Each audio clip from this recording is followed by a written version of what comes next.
Nos encontramos esta tarde con el inmenso honor de tener la oportunidad de entrevistar ni más ni menos que al doctor Bernardo Kliesberg, una eminencia a nivel global.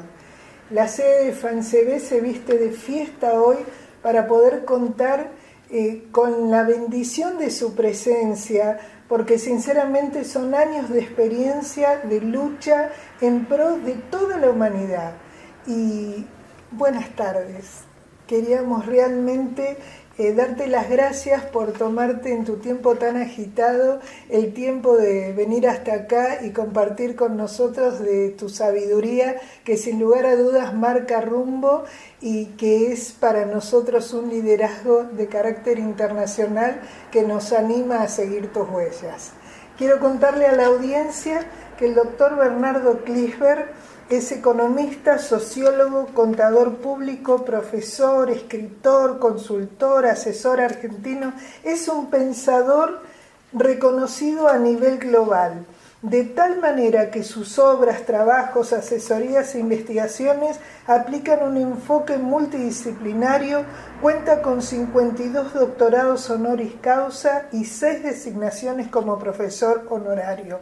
Ha sido asesor en más de 32 países y organismos internacionales, tales como el Programa de Naciones Unidas para el Desarrollo, PNUD, la Organización Mundial de la Salud, UNESCO, UNICEF, Organización Internacional del Trabajo, los Estados Americanos, la Organización Panamericana de Salud, FAO. Eso es nada más que el pico del iceberg, porque su trabajo ha sido muchísimo más grande y sabemos que sin lugar a dudas marca rumbo. Doctor Kliesberg, un honor que estés con nosotros y nos gustaría que nos comentes la visión a nivel internacional sobre la problemática de cambio climático, sobre nosotras que somos mujeres.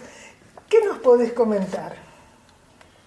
En primer término, es un gran gusto y agradezco mucho tu invitación para poder aportar a la Fundación FANSEBE, que con el liderazgo de su fundadora, Graciela Janowski, hace un trabajo excepcional por la Argentina, por la región, más allá de las fronteras latinoamericanas, de la mano con Naciones Unidas, a través de múltiples iniciativas. Resaltar especialmente que esta fundación tiene un motor femenino. Hay una abrumadora mayoría de chicas y señoras y jóvenes niñas aún. Una edad promedio muy joven que están llevando adelante, ayudando a Graciela a llevar adelante esta iniciativa. Y no me sorprende para nada, somos muchos los que apostamos que la única salvación del siglo XXI va a ser que la mujer realmente logre superar la barrera de la discriminación y tome una participación pública y privada de liderazgo. Termina de sorprendernos a todos. Planeta, donde parecía que todo lo que se podía decir sobre el cambio climático se había agotado, uno de los grandes desafíos que enfrenta el planeta Tierra. Me voy a referir a 3 de esos desafíos. Parecía que todo lo que se podía decir sobre el cambio climático se agotó cuando apareció una niña de 16 años que se llama Greta y que es sueca, y actualmente se ha convertido en pocas semanas en una celebridad mundial. Greta simplemente se cansó de escuchar una y otra vez a políticos que rendían cuenta de los cambios que se habían comprometido a hacer respecto al cambio climático y aún no los habían hecho. Hacían una lista larga de dificultades por las que no se podían hacer o se podían hacer en una medida muy limitada. Y entonces resolvió que ella un día por semana iba a faltar al colegio secundario, donde una de las mejores alumnas, para protestar delante del Parlamento de Suecia. Y así lo hizo, se paró en la calle llena de carteles y para explicar su causa y puso todo eso en los medios sociales.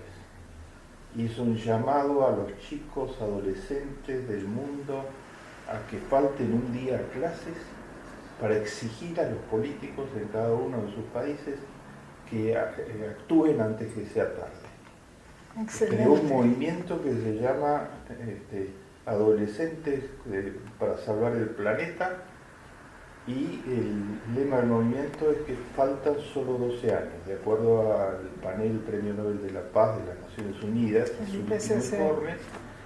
Si en 12 años no se reduce sustancialmente el envenenamiento de la atmósfera por los gases contaminantes y por el dióxido de carbono,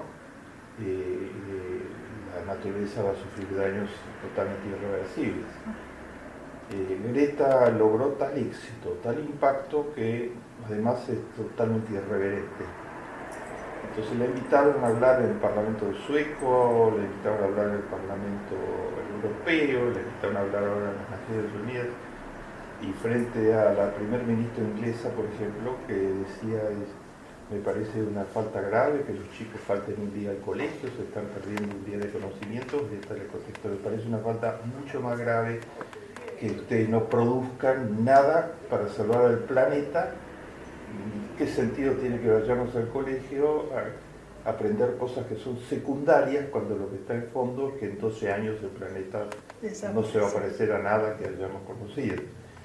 Y así ha ido contestando los distintos lugares. En la Unión Europea le dijeron qué grupo, qué lobby estaba detrás de las chicas que estaban haciendo esto. Entonces ella les contraatacó y les dijo, yo quisiera saber qué lobby está detrás de ustedes que no producen acciones que se comprometieron a producir, no de nosotros, que es transparente lo que estamos haciendo y por qué lo estamos haciendo en nombre de todo el planeta. En su futuro, claro. Calentamiento global es el primero de los temas que quiero tocar, porque está en juego todo. Realmente el planeta, decía en estos días el director de la NASA, decía, no es que el cambio climático es algo que va a venir. Estamos en medio del cambio climático. Sí, sí. Se están derritiendo las grandes extensiones de glaciares, se está derritiendo el Ártico. Este año la temperatura en el Ártico fue la más calurosa de la historia, produciendo derretimiento del Ártico. Todo esto se derrama sobre los mares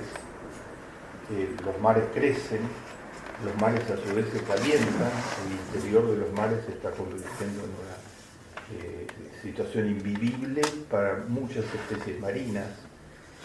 Los corales son muy sensibles al calor, y entonces los corales se mueren, se ponen blancos y se mueren, y los corales son el principal alimento de muchas especies marinas, son el piso natural alimenticio del fondo del mar. Los mares se estallan a través de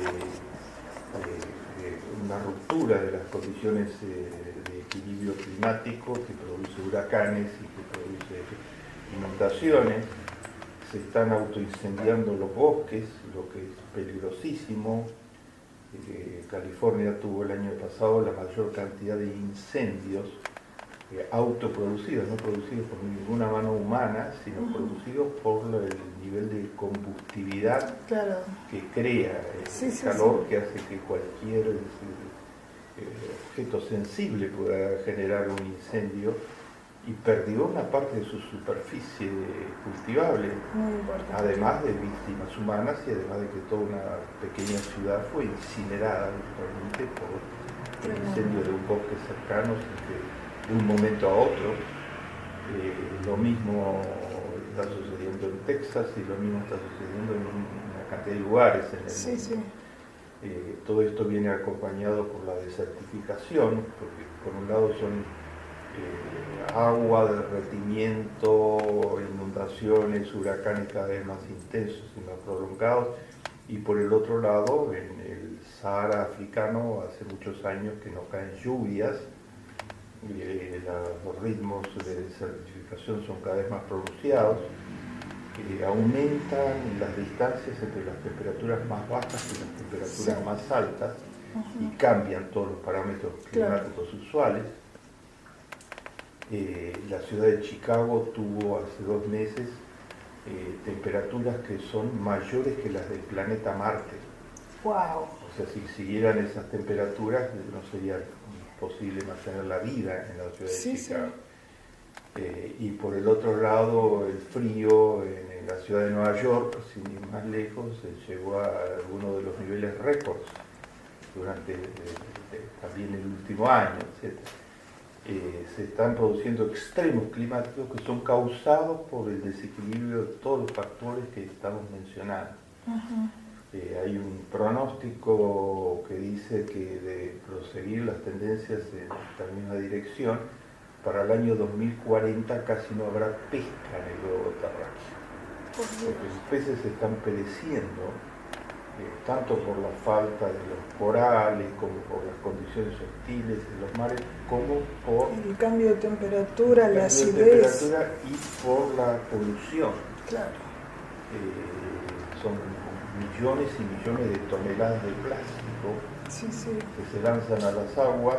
Ya varios países europeos han prohibido terminantemente el uso del plástico porque los peces ingieren el plástico y se han encontrado ballenas y grandes peces en muchas playas muertos en cadena, intoxicados totalmente por plástico.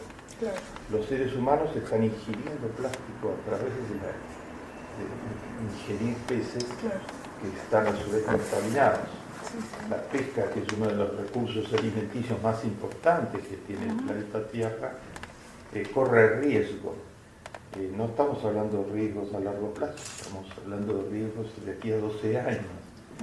El panel de Naciones Unidas dice que en 12 años puede ser afectada la producción de alimentos en muchos aspectos de la producción de alimentos muy sustancialmente. Ni hablar de los organismos genéticamente modificados, que es otra cuestión, ¿no? Que también incide. Claro. Y en su gran encíclica, Laudato Si, que es un documento que yo sugería de lectura obligatoria de todas las escuelas, de todo el mundo, el Papa plantea que todos son afectados por el cambio climático, los ricos y los pobres, pero los pobres muchísimo más. Porque los pobres no tienen defensas. Claro. Los pobres viven en los lugares más expuestos. Son los campesinos pobres que viven cerca de tierras que nadie quiere vivir. Son los pescadores, son los que viven en islas, en lugares muy expuestos. No tienen políticas públicas que los protejan, que tienen quien los defienda. Y ante el desequilibrio de estas proporciones, los viejos y ancestrales equilibrios climáticos se quedan sin tierra para cultivar, con lluvias permanentes, por niveles de calor insoportables, y entonces finalmente tienen que migrar. Claro. Por eso tenemos la mayor migración de la historia, 200 millones de migrantes circulando, tratando de llegar de alguna manera de África y de Asia, fundamentalmente a Europa y de Centroamérica hacia el norte, perseguidos por la guerra, perseguidos en el caso de Centroamérica por las maras y por los grupos criminales, y en todos los casos por el deterioro climático. Claro. Y yo menciono un ejemplo con frecuencia, Graciela, porque es muy elocuente, ¿no? En Japón hubo hace pocos años atrás la explosión de un campo nuclear, digamos. Y al mismo tiempo hubo un maremoto y hubo un terremoto. Las tres cosas fueron simultáneas, un reactor nuclear, un maremoto y un terremoto. Como es un país muy bien organizado. En 2011. Sí, en el 2011, con políticas públicas de muy buena calidad y con una cobertura contra riesgos muy importante, la población se organizó y hubo 30.000 muertos. Casi en la misma época se produjo el terremoto de Haití. Sí. que fue terrible, pero que en términos comparativos tuvo menor intensidad sísmica que el de Japón. Sí, 9 grados casi llegó. Y no explotó, ahí no hay energía atómica, Claro. y en Haití murieron 500.000 de personas, Sí. en una población infinitamente menor que la de Japón. Totalmente. Y otro 1.000.000 quedaron desplazados y aún hasta el día de hoy siguen viviendo en carpas, Sí, sí. en instalaciones totalmente primitivas, porque ahí no había quien defendiera a los pobres en términos de riesgo, de protección contra riesgo, que Sí, sé sí, que es sí. una de las áreas que vuestra tan pionera fundación está Trabajando en el tema. Y entonces el Papa dice algo muy certero cuando dice de que es diferente el cambio climático para unos sectores y otros Totalmente, sectores del género lógico. humano. No hay posibilidad de resiliencia si no hay educación Claro, y los claro. mínimos recursos Y como para... infraestructura. Claro, Y- claro, y- claro, y- claro. Y los equipos que puedan intervenir. Totalmente. Una cosa es enfrentar un desastre climático en la ciudad de Chicago y otra cosa es enfrentar un desastre climático en Guatemala, ¿no? Tenemos testimonios muy importantes del grupo de los topos que estuvo trabajando muchísimo en Haití, que los recursos eran súper limitados. Claro. El cambio climático era un pronóstico a 100 años, digamos. Las peores cosas iban a suceder dentro de a fines del siglo XXI. Pero desgraciadamente todos los informes nuevos sobre cambio climático dicen que como ha proseguido aumentando el ritmo de calentamiento más allá de lo previsto, entonces se han agravado todas las situaciones y los escenarios son a mucho más corto plazo. Lo que pasa es que tiene un colaborador muy inmediato, que es el hombre y su ansia y su codicia, y desgraciadamente la función antropogénica colabora en ese desequilibrio. Es como si tomasen un cohete y se fuesen después a vivir a Marte, no sé. Claro, pero los datos son muy terribles, terminantes al respecto. terribles. Digamos. Los negadores del cambio climático esgrimen dos tipos de argumentos, ¿no? El primero es que el cambio climático no existe, un argumento que a esta altura es casi imposible de escribir Cae por su propio fake peso. news y Sí, campañas sí. falsas de publicidad, etcétera, porque es evidente, está presente Total. en todos los países, Total. con expresiones muy agudas. Y el segundo argumento es de que no habría sido causado por el hombre, sino que son inclemencias normales del normales, ciclo. no, nada que ver. El 99,9% de los científicos han demostrado correlaciones muy fuertes entre el aumento del calor y el aumento de los desequilibrios, entre los polos de temperatura, entre los deshielos y los huracanes. Absolutamente todo ello está incidido por los gases contaminantes. O sea, condimentados, si se quiere, si me permite, con todo lo que son cuestiones netamente axiológicas, ¿no? Donde cada uno persigue su prioridad sin importar lo que le pase al prójimo, más las cuestiones políticas, sociales que lo condimentan y exasperan mucho más, ¿no? Están muy pendientes estos días algunos de los medios más informados del mundo de la suerte de que va a correr el Amazonas, porque si se cumple la amenaza de apertura total del Amazonas, el planeta Tierra puede temblar, porque el Amazonas está proporcionando el 20% del oxígeno que respira el pulmón planeta principal Tierra. del mundo, sí, sí. Entonces, si llega a peligrar esa reserva de oxígeno, las repercusiones planetarias Terrible. pueden ser infernales. Ahora, ¿se puede enfrentar el cambio climático? Yo estoy acá con muchísimas tribunas a las que me invitan para abogar por esperanza. Absolutamente se puede enfrentar el cambio climático. El ejemplo es en América Latina, un país muy pequeño y con muy pocos recursos económicos, como Costa Rica, que sin embargo se ha propuesto ser un país amigable climáticamente y lo ha logrado. Es es uno de los 3 países que mejor ha conservado la relación armónica con el clima del universo. Y ha logrado mantener las biosferas, ha logrado mantener los grandes bosques, ha logrado transformarse en una meca del turismo ecológico. Actualmente Costa Rica es uno de los mayores receptores de turistas ecológicos porque solo allí pueden encontrar biosferas, por ejemplo, en muy pocos lugares en el mundo donde se mantienen biosferas intactas. Y para eso toda la sociedad costarricense ha puesto un esfuerzo en todos sus sectores, ha puesto un esfuerzo inmenso. O Bután, Costa Rica tiene 3,5 millones de habitantes. Bután en Asia es un pequeño país de 1 millón de habitantes, enclavado entre China y la India, que tiene como tema central de la sociedad preservar la naturaleza. Entonces la Constitución de Bután impide que se haga ningún tipo de conducta, ni pública ni privada, que sea tentatoria contra el equilibrio ecológico o que produzca huella ecológica. Sin lugar a dudas es una cuestión de decisión, determinación y coraje. Y eso es lo que es necesario despertar en el mundo entero. Porque es por la supervivencia de todos. Y los desniveles actualmente respecto al cumplimiento del Acuerdo de París son muy pronunciados, digamos, mientras que los países nórdicos van delante de las metas de París y las van a cumplir, porque nuevamente son sociedades totalmente democráticas, respetan lo que la población quiere. La población del mundo quiere que haya armonía climática, pero obvio.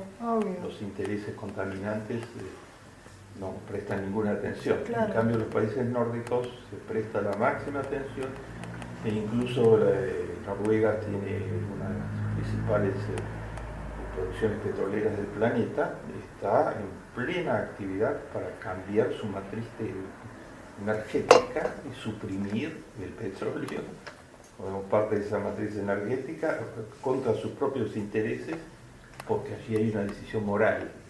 No sé si es contra los propios intereses, porque en la medida que el desafío de la innovación en la creación de recursos verdes, ¿no es cierto?, y protectores se desarrolle, entonces esos intereses creo que se pueden canalizar por otras vías, totalmente. Muy buena tu corrección, contra sus propios intereses de corto plazo. Exacto. Porque a largo plazo el interés colectivo es pasar a otra matriz energética basada en renovables. En el bien común.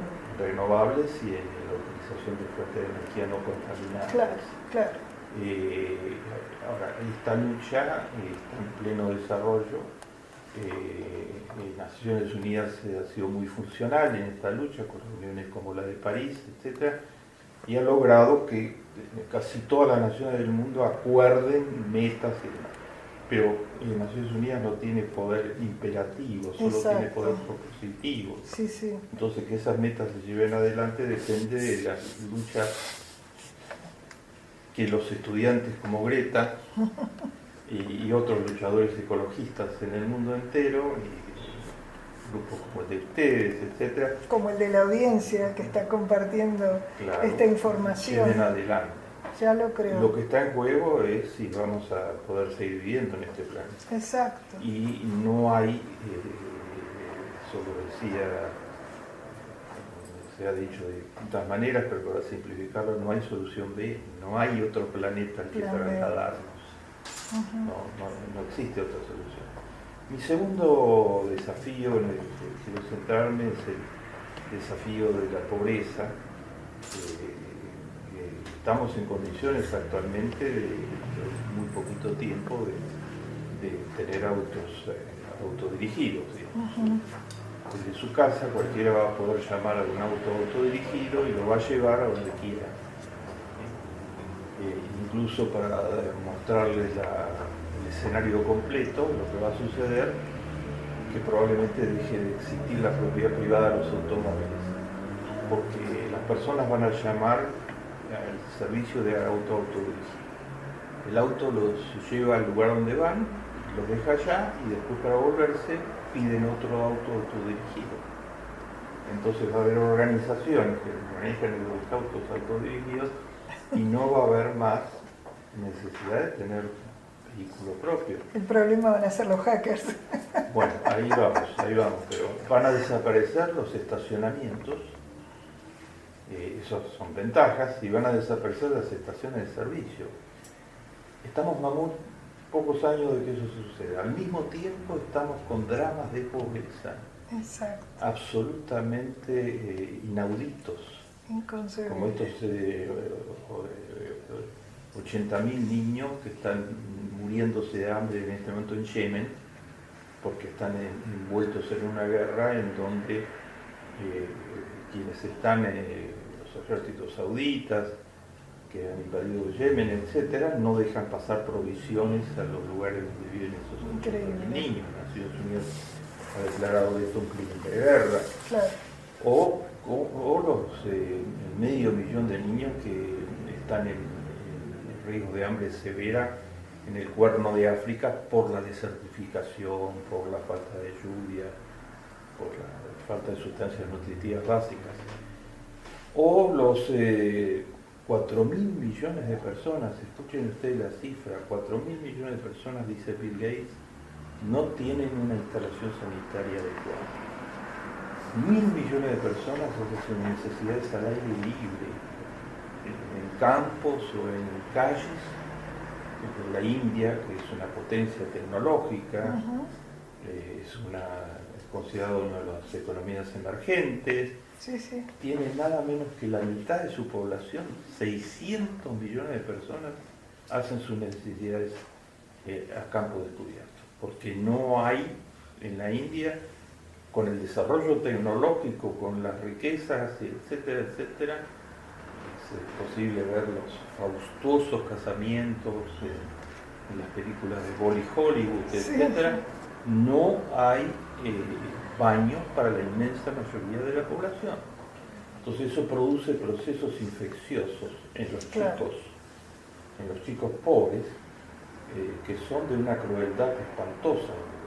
La Organización Mundial de la Salud demostró ahora, tomó una muestra de chicos que comen bien, chicos pobres a los que se le da de comer bien durante 6 meses, y chicos pobres que comen como están comiendo mal. Los chicos que comen bien durante 6 meses estaban igual de desnutridos que los que comían mal, porque su funcionamiento físico, interno, intestinal, había sido ya desbaratado por el hambre severa, el no tener baños e instalaciones adecuadas y los virus que se infiltraban de muchísimas maneras. Entonces, en una palabra, por más que se les diera de comer, ya el proceso era irreversible. La pobreza, yo escribo desde mi primer libro, la 64, yo escribo desde mi primer libro, la pobreza mata. Sí. La pobreza no es una abstracción. Por eso protesta como protesta con toda razón el Papa y dice, por los pobres se puede y se debe hacer mucho más que lo que se hace. La pobreza mata. 1.200 millones de personas que no tienen electricidad, 800 que no tienen agua potable, 825 que no tienen lo suficiente para comer. Yo lo llamo el gran escándalo de la pobreza en unas sociedades que están pasando por la cuarta revolución industrial, totalmente tecnificadas. Eso tiene soluciones, de verdad que tiene soluciones. Un país como... hay 800 millones de personas que no tienen agua potable, ¿no? Entonces toman agua contaminada y se enferman y muchos se mueren. Israel es un país que no tiene una gota de agua, la naturaleza ha sido muy hostil y es un país desértico básicamente. Desde el primer día que nació el Estado de Israel, la preocupación fue agua. No hay nadie que carezca de agua potable en el Estado de Israel desde los pocos años de existencia. Inventaron cómo convertir las fuentes no tradicionales en agua. Y eso va desde el río por aspersión, que almacena todas las gotas el día que llueve, todas las gotas quedan como en una caja fuerte, y después se van utilizando durante todo el año. Esta tecnología israelí en más de 80 países actualmente. hasta la desalinización de las aguas del mar. Sí, de O los sea, océanos, sí, sí, sí. han bajado totalmente los costos de lo que significa eso. Entonces, si un país se propone que la gente tenga un recurso básico que no tiene, se propone seriamente, bajo consideraciones éticas, desde ya, Obvio. lo logra, lo puede lograr. Imagínate No es el único. llevarlo a África. Claro, no es el único. Entonces, la pobreza es un escándalo. Hay las tecnologías como para mejorar drásticamente el umbral de la pobreza. Mi última referencia, el tercer gran desafío que quiero mencionar es el desafío de la discriminación de la mujer.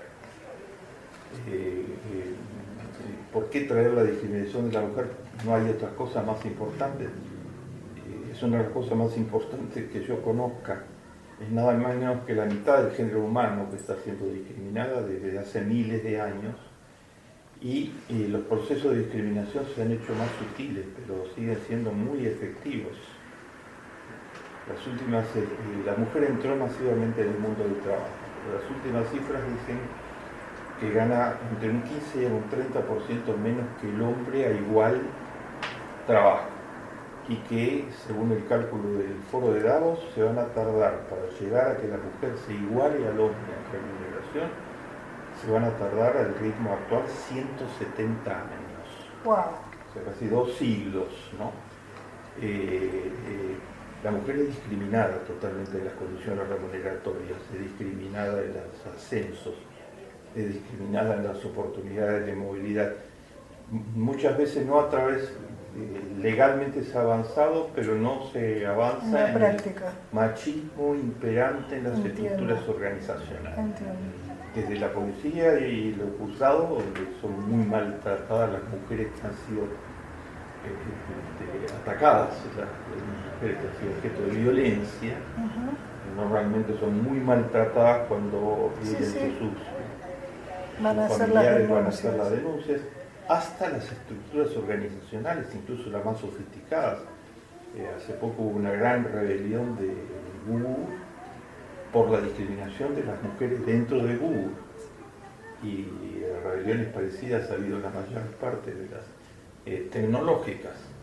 Les voy a contar mi última historia directa en vivo. Estuve en España la semana pasada, que me dieron una distinción, y converso con una altísima mujer ejecutiva en una empresa muy importante que me narra la negociación que termina de tener con el CEO de una multinacional.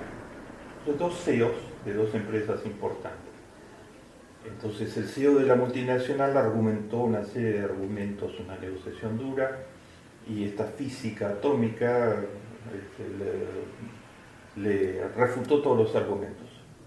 Entonces cuando salieron separados, y el CEO de la multinacional le dice a los que estaban al lado de él, y ellos lo escucharon, le dice: demasiado lista para ser mujer. La frase es tan expresiva, me la quedé, porque refleja, o sea, no cabe en la mente de estos CEOs de multinacionales que estoy hablando.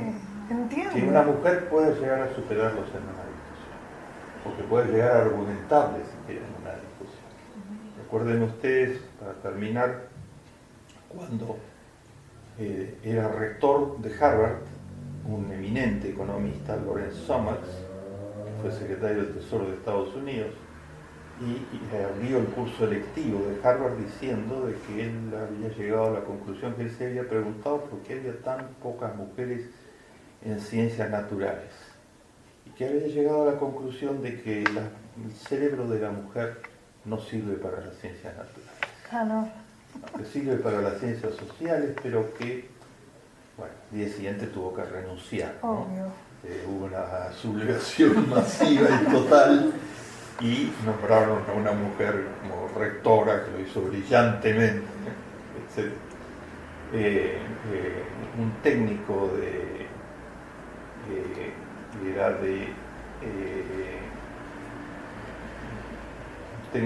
de Google también emitió un informe técnico donde decía que por qué hay las mujeres ocupan cargos menores dentro de una de las multinacionales tecnológicas más evolucionadas como es Google, y se quejan permanentemente de discriminación. Entonces el técnico, un técnico de altísimo nivel, decía, no tienen de qué quejarse, porque simplemente les pasa eso porque son inferiores, porque las mujeres no tienen capacidad de metabolizar el estrés como los hombres, y las mujeres son más débiles físicamente, y entonces se cansan más rápido. Bueno, tuvo que renunciar también a los pocos días, pero entre otras cosas tuvo que renunciar porque es al revés. Lo que poco que sabemos es que las mujeres viven más años que los hombres. Son más resistentes a los problemas de salud que los hombres. Sobrellevan uno de los momentos más difíciles, como es el embarazo y el parto. Sobrellevan, por eso la especie humana sigue adelante, etc. Entonces, ¿quién es más fuerte medido por indicadores, digamos, de largo plazo y no de corto y mediano plazo? ¿El hombre o la mujer, digamos, ¿no? Y eso de que las mujeres no tienen capacidad de metabolizar el estrés, si no fuera por la contención que las mujeres hacen respecto a los hombres, que no tienen capacidad de mantener el estrés, ay, sí, ¿cómo funcionaría? La mujer es la esperanza del siglo XXI, en mi opinión, porque ha sido totalmente discriminada, sigue siéndolo, y en el fondo de toda esa discriminación, no entro en detalles sobre la violencia, sí. El 20% de todas las mujeres del planeta han sido objeto de violencia en el último año, según el informe de UNIMujeres de Naciones Unidas. Hay algo más profundo todavía que todo eso, que es que la mujer está a través de la discriminación jurídica, laboral, por la violencia, por toda la vida, la mujer está siendo subutilizada. Si hubiera igualdad real de género, el Producto Bruto, eso lo calculó el Banco Mundial, el Producto Bruto del género humano sería un 8% anual mayor. Wow. Tengan en cuenta que, para darles una idea comparativa, que el Producto Bruto de la Unión Europea va a crecer este año un 1,9%. O sea, lo que las mujeres podrían producir, y a nivel mundial, es 4 veces el incremento del Producto Bruto que va a tener la Unión Europea este año. Eso es una subutilización total. La lucha tiene que ser por la utilización plena de la mujer. Y hay esperanzas, como vemos los nuevos movimientos afirmativos contra la violencia, contra la manipulación sexual, etcétera, significan que esto no va más, estas condiciones, pero la lucha va a ser. Estas 3 luchas van a definir qué planeta vamos a tener. La primera va a definir si el planeta va a existir directamente, la lucha por el calentamiento global. La segunda va a definir si el planeta va a seguir existiendo con una indignidad moral tan grande como que casi la mitad de sus habitantes viven en condiciones indignas totalmente. Sí. Y la tercera va a definir si la mitad del género humano forma parte activa de la historia o recordemos que las mujeres votan desde hace 60, 70 años, ¿no? En Argentina misma, desde 1948. Antes se consideraba, no puede entrar en la cabeza, ¿no?, que la mujer no era suficientemente inteligente para votar. Es una cosa de locos, ¿no?, etcétera. Bueno, debemos continuar esta lucha por los derechos de la mujer, que es parte de la lucha por los derechos humanos, del género humano, y en estas 3 encrucijadas hay otras, pero estas 3 son trascendentales. Se va a definir qué tipo de mundo tendremos. Vuelvo al Papa y a la referencia que hice anteriormente. Eso no lo va a resolver un líder inspirado ni un grupo político determinado. Eso solo lo puede resolver la acción de cada uno, y de cada grupo que se forme, de fundaciones como esta, de ejemplares, que están dedicadas a bien exclusivamente sin intereses subalternos de ninguna índole, y además una organización de casi puras mujeres. Hay algunos varones, no somos discriminatorias tampoco. Muy noble, pero este es un porcentaje mucho más satisfactorio sí. una encuesta. Se la bancan más, ¿viste? Normalmente, etcétera. El Papa dice, repito su expresión por la lograda que está, que todos los seres humanos debemos servir, que la vida es para servir, y el que no vive para servir no sirve para vivir, porque no está viviendo su vida desde el servicio, que es una de las expresiones más importantes para ser feliz. Yo le agrego al Papa algo en mi serie de televisión que está en YouTube y que pueden ver todos en YouTube, ya hay más de 100 episodios acumulados aquí, el informe Klicksberg, que lo extraje de la sabiduría bíblica, que frente a todos los problemas que he traído, que son tan agudos, más vale encender una vela que maldecir a la humanidad. Totalmente de acuerdo. Realmente un honor, y no por reiterativo, sino porque a las pruebas me remito, como se dice en derecho, ¿no es cierto? Y escucharlo da placer, no da ganas de cortar, de seguir. Realmente hay algo que me gustaría compartirte, ¿no? Que es el hecho de que en aras de lo que estás diciendo, que lo que verdaderamente separa a los pueblos no son las ideologías, el género ni la religión, son las prioridades del corazón de cada uno. Y eso es lo que nosotros debemos tomar en cuenta y discernir para poder unirnos, ¿no es cierto?, a aquellos que queremos priorizar el bien común por un mundo mejor. Bueno, esto ha sido el enorme placer de compartir la sabiduría de uno de los sabios reconocidos a nivel global, como es el doctor Bernardo Klicksberg, en Despertando Conciencia. Y es muy importante considerar, hay 4 conciencias que no debemos olvidar. Debemos tener conciencia de transgresión para poder tener conciencia de reparación y conciencia de responsabilidad como conciencia de consecuencia a la hora de tomar nuestras decisiones. Esto ha sido Despertando Conciencia, el programa de FANCB, Fundación Argentina Las Naciones, bregando por el bien de la humanidad. Dios te bendiga, audiencia.